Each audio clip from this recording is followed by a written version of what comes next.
So at this time, we have been able to confirm that we do have 19 souls.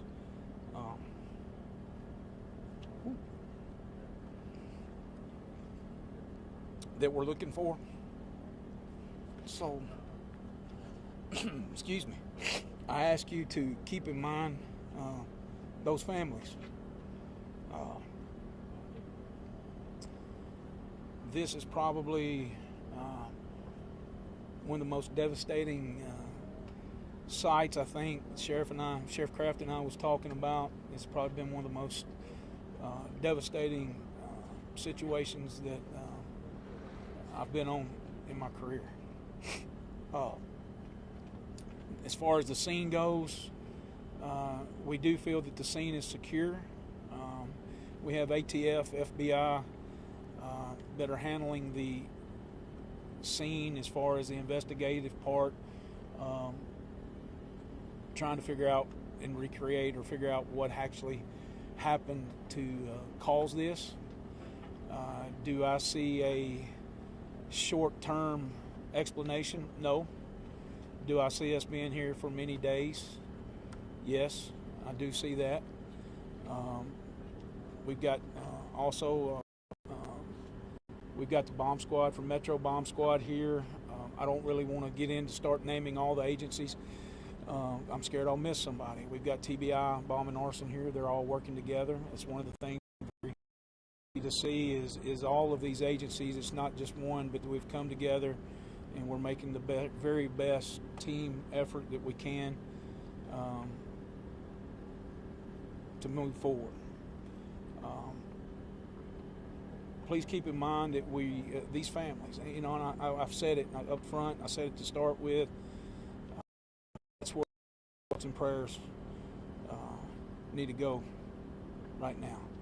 And we've just got to take one day at a time or 1 hour at a time. We're processing things. We're finding out more information. We're trying to figure out, you know, maybe the cause of this. There's not going to be a short explanation for that. I know I may have repeated myself there a little bit, and forgive me, but we're all tired and trying to put together the best effort we can and remember the families and who we're working for. I do want to touch on Accurate Energetic. They are here with us. The facility's here with us. They have discontinued operations. They're focusing on their families, their employees. They're focusing on the next things that they need to do to try to make everything best for their people. We've got critical incident folks on the scene. I'm just sitting here trying to think through the scene. You know, we got the critical incident people here for the families as well as some of the first responders. For those of you that don't know, it was about 7:45 a.m. this morning that this explosion happened. We had a really amazing response from the first responders, fire, and here again I commend those first responders because it was multiple jurisdictions. They worked together. They got the situation under control very quickly and safely. And when you see or you pull up to the things that they were seeing and doing and having to do at the time, they done very, very well. And anybody any questions? Sir, you mentioned the word souls earlier. Can you tell us how many people have lost their lives? I can tell you that we've had, there are fatalities. Do I want to put a number to that? Because I always, and those of you that have known me in the past, I always wish for the best. Is there a possibility that somebody might be injured somewhere or somebody that we don't know about? Yes. I can tell you right now that we're looking for 19 individuals. And a lot of times when I have this types of situation, I refer to them more than just a person. They're a soul to me. So we're trying to, I can tell you that we're missing 19 souls right now. Sheriff, I was wondering how many people were working at the time and how many people were taken to the hospital. I don't think there was, I think 4 to 5 individuals that was taken, maybe even by POV. I can't talk about the ambulance part of that. And forgive me for some of those early questions that not be able to answer them. We've concentrated so hard on getting the scene secured, getting things moving, taking care of basically the security, getting the personnel that we need here, that I can't answer some of those early questions. So forgive me for that. I don't want to give the appearance that I'm avoiding that. Have you had a chance to see the building, and can you describe it? Can I describe the building? There's nothing to describe. It's gone.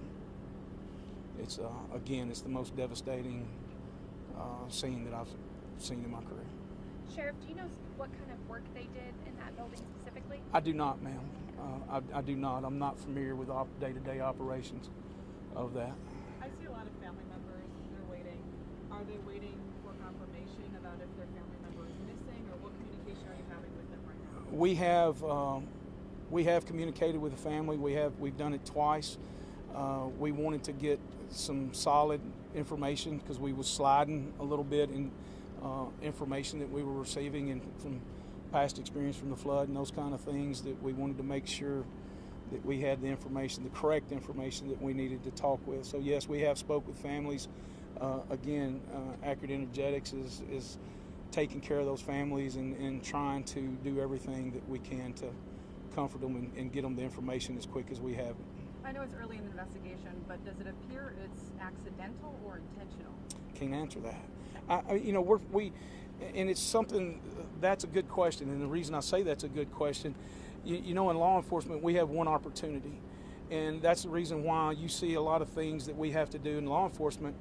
We have to make the worst assumption. We have to make that and prove it away that it is an accident. So we only have one chance at the evidence. We only have one thing or one chance to be able to do the things that we need to do. And we're going to be slow, methodical, and diligent and do everything that we can to make sure this is what it is.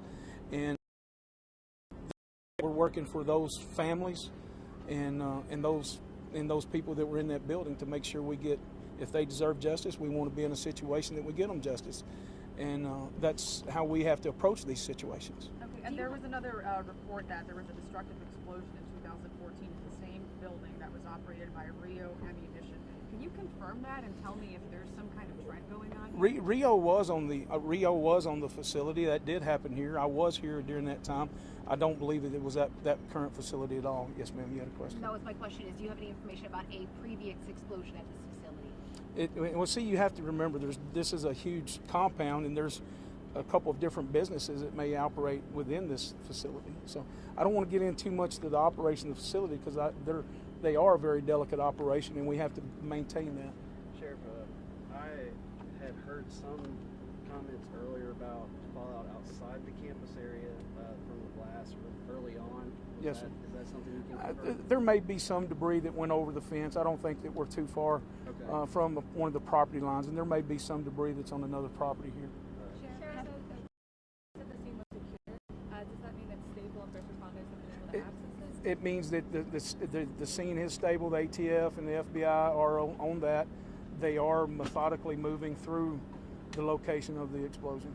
Sheriff, I'm not sure if you know this, but was at 7:45 was the plant up and running, or were people just arriving for work? Do you have any idea? I believe the plant was up and running. Last question. Have you been able to speak to any families directly, and if so, what are you telling those families? We have spoke to the families directly, and we told them that we're going to be very transparent with them and get them the information and try to answer every question that they have the best we can. It's again, it's going to be a very slow process. Sheriff Kraft, you want to? I agree. Did they call you guys, or did y'all start calling them? How did that work? Because I saw a lot of people, a lot of different departments. May I ask you a favor? Would you repeat that louder, please? A lot of different departments have showed up here. Did you guys contact them, or did they contact you? We contacted him. I think Sheriff Kraft and I both got information about this very quickly. I don't mind telling you from the prior experiences here with the Rio and the questions that y'all had, I immediately picked up the phone and called Commissioner Long, and I said, this is what I've got, this is where I'm going, because we are in a bad cell range, we are in a bad location, and Commissioner and I are personal friends, and he helped me get the agencies here that we needed, and rapidly. So that was one of the things that I'm very thankful to him for that, and that relationship as well. All right, last question. I think I might have said that. Anybody? Well, Sheriff, I'm curious. I mean, after Waverly, I mean, another tragedy. I mean, just you talked about at the beginning, but just how are you feeling? I mean, how's the community doing after another tragedy like this? My friend, I can't answer that, and forgive me for saying that. I can't answer that right now because he and I and the people from this facility, Mr. Stinson, we've concentrated so much on what is here right now and getting this stable, secure, and taking care of the people here that I hadn't been able to have any kind of feedback from the community. So I'm sure that I'll start hearing some things. We'll start interacting with things as time goes through this. And again, this is not going to be, we're going to close this up tonight. It will probably be here 3 or 4 days from now, 5 days from now. It wouldn't surprise me at all if we're here next week. But we're just, again, we got to go slow, methodical. So forgive me, I don't mean to avoid that question, but we just can't, I can't answer it right now because I don't know. I do have one more question. I know you were kind of being really sympathetic towards, wondering if eventually you are going to let us know how many people have perished. Yes, ma'am. We will confirm that. And like I can say right now, the list that we have right now, we are missing 19 souls. But we're not confirming that some of them are just missing. You can't confirm which ones have actually been accounted for. I could not tell you who's been accounted for. What are the next steps for you? Good question. Right now, honestly, we're having to go hour by hour. We're having to take things hour by hour. We're having to take developments that's going on. We're operating this as, for lack of better words, and I don't want to say two different scenes, but we're letting them take care and doing the things that they need up there where the incident occurred. And we're taking that information, compiling what the needs are, and setting goals that we're trying to reach as we go. So to answer that, we're on that hour by hour situation. When do you think we'll have numbers about the number of people treated? Ms. Gray, if you don't mind, what time was we going to come back together? 4 p.m. I'm hoping by 4 p.m. that we can be able to tell you more information about that. So it's there again, it's not that I'm avoiding it, it's that we're getting information as we go, and that's why I want to try to maybe do these every hour or every couple of hours to be able to answer your questions. Okay? Again, Is there some kind of list of missing people that we could potentially access? There was this one woman that told me her son was on that missing people list. I don't know if that's something that the media is privy to. Have that available for the media at this time, and we're still working with that. There again, because there's some of the delicate information, we're trying to confirm that every family's been notified, and we've got 110% have got to make sure that that's happened. The Sheriff Kraft and I have even said if there's somebody that we can't get a hold of, we're going to send officers and along with accurate, energetic staff to make sure that we go out and find that. So, excuse me, we're trying everything we can do to take care of the people. Fair enough? Hey, Chris, in years past, you've asked media to help in different aspects. Is there anything we can do to assist at this time? Burton, I really appreciate you commenting on that. And putting things out here. We had some early pictures that was released, and man, I'm just asking you to be mindful of these families. This is a huge ordeal. It's a very devastating ordeal. And I'm not talking about devastating on the scene. I'm not talking about that.